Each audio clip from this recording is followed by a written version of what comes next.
Hey everybody, it's another edition of Mailbag Monday. Thanks for tuning in. Tuning in? Do you tune in? No, you just clicked on the link. Never mind, forget it.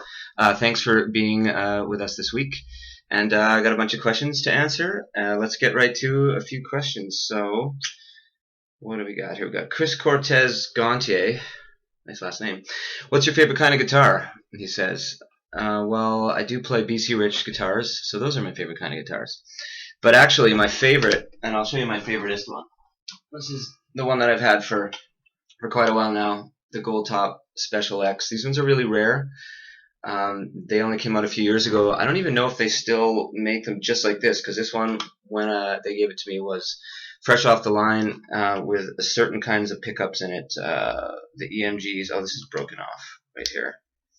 I gotta get a new pickup selector switch. Oh no, maybe get that replaced.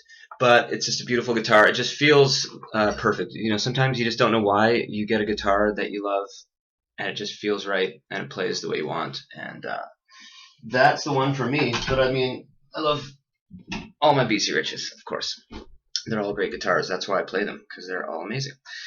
Nick S117. This is all on Instagram, so I don't know Nick's last name. What's the hardest song for you to play? I don't know. If you're talking about our songs, you know what? There's a couple that are a little challenging, but I mean, nothing's, that hard once you get into the flow. Like, Best Won't Do is a tough one because you're kind of doing this for, don't make any jokes now, about 3.5 minutes. It's all 16th notes. It's challenging, but it's fun. And, it took a while to get the feel of it just right because you really, really can't make any mistakes. You just have to, again, do this for quite a bit. It's challenging. You can't really jump around or run around on stage when you play that one. That's why you gotta stand there and slay it, right? So, okay. Kendra Dupraz says, "How did the Wondersloth username come about?" That's my username on Instagram, and that's my email as well. Wondersloth is the name of my first band in high school, actually. So me and my buddy started a band, of course, when we were 14. We were called Wondersloth. Jesse, Eric, Terry.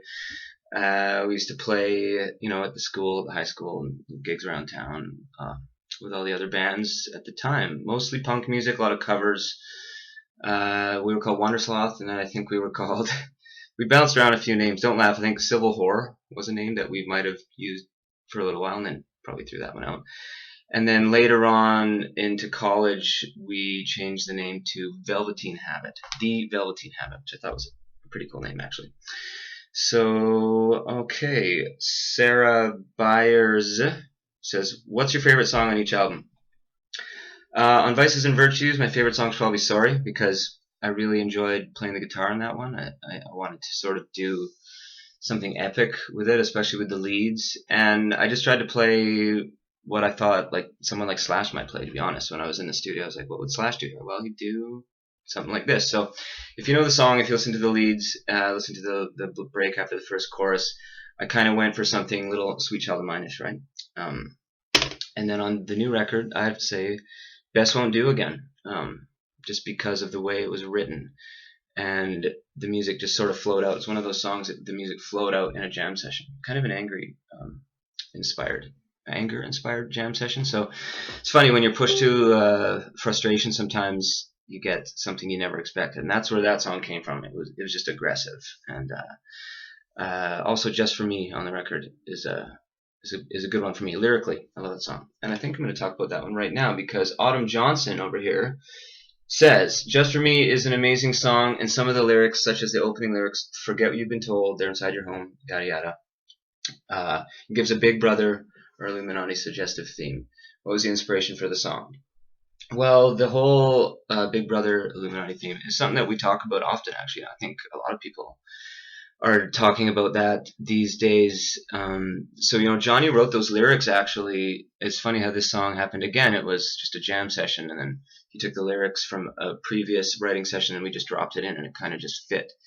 And that's how the song came about. But yeah, we purposely wanted that song to be a bit of a statement. It's a bit of a protest song. I guess it's our Rage Against the Machine song. You could say, even though it doesn't sound like Rage. And actually, here's an interesting tidbit. In the middle of the song, in the bridge, there's one little part where I just put my little tip of the hat where you go, just for like one bar, and that was my little Rage Against the Machine nod, if you will. But the song is definitely all about, you know, giving the middle finger to people that control the world, because they impose their will upon the people. But you know what? At the same time, if you don't accept it, you can live a happy life. That's what I believe. So one more question here, and I love Autumn Johnson's question, so I'm going to do another one for you, Autumn. This is one I've been waiting to answer for a while, and thank you for finally asking this about the cover. She says, I love the design of the Rise Up album cover, and I'm fascinated that it's an actual photo. Is there a meaning behind the symbol? Well, yes. Yes, the symbol is very special and important to me, especially, and to us. It's basically, if you know about shapes, it's a tetrahedron inside of an octahedron, which means a four-sided pyramid inside of an eight-sided pyramid. There it is, right on my wall, right on the drum head. So these are two of the five Platonic solids, which, if you know about sacred geometry, these are really important shapes, the building blocks of the universe and stuff like that. So check out sacred geometry if you're interested in that. It's a very massive subject. I won't go into it, but basically these are two of the shapes put together. And there was a study done years ago in Israel at a university using the Old Testament to the Bible. This is a really cool part. You can look this up. This is called the Bible Code series, and there's information and books written about this as well out there. So in a nutshell, what they did was they found that there were codes hidden inside the Old Testament, and they took letters and words and numerical sequences, and they fed it into this computer system that they developed, and they found it gave them information. Everything from shapes to information and like prophecies, things about the world, things that actually came true, and like interesting sort of kind of crazy just events that happened. And you know, you can feed something into this system that they developed, and it'll give you more and more things. It became this developing sort of